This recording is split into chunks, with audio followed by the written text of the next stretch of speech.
திருச்சி மாவட்டம் துறையூர் அருகே பச்சைமலையை சேர்ந்த மலைவாழின மாணவி ரோஹிணி என்ஐடியில் படிக்கும் வாய்ப்பை பெற்றுள்ளார். இதுகுறித்து மாணவி ரோஹிணி செய்தியாளர்களுக்கு அளித்த பேட்டியில், மலைவாழ் மக்களுக்கான பள்ளியில் 12ஆம் வகுப்பு படித்து முடித்து ஜேஇஇ தேர்வு எழுதி அதில் தேர்ச்சி பெற்று திருச்சி என்ஐடியில் சேர்க்கை பெற்றுள்ளதாக கூறினார்.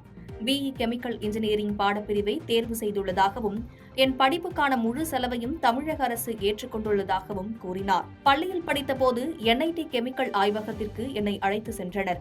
அப்போது ஏற்பட்ட ஆர்வத்தின் காரணமாக ஆசிரியர்களிடம் என்ஐடியில் சேர்க்கை பெற வேண்டும் என்று கேட்டதாகவும் கூறினார். இதனைத் தொடர்ந்து பள்ளியில் 12ஆம் வகுப்பு தேர்விலும் ஜேஇஇ தேர்விலும் தேர்ச்சி பெற்றதற்கு பள்ளி தலைமை ஆசிரியர் மற்றும் ஆசிரியர்களுக்கும் மேல் படிப்புக்கு உதவி செய்யும் முதலமைச்சருக்கும் நன்றி தெரிவித்துக் கொண்டார்.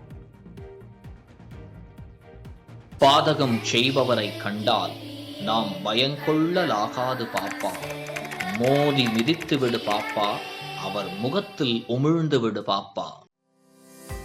அண்மை செய்திகளை உடனுக்குடன் தெரிந்து கொள்ள இணைந்திருங்கள் இயம்நாடு தொலைக்காட்சியுடன்.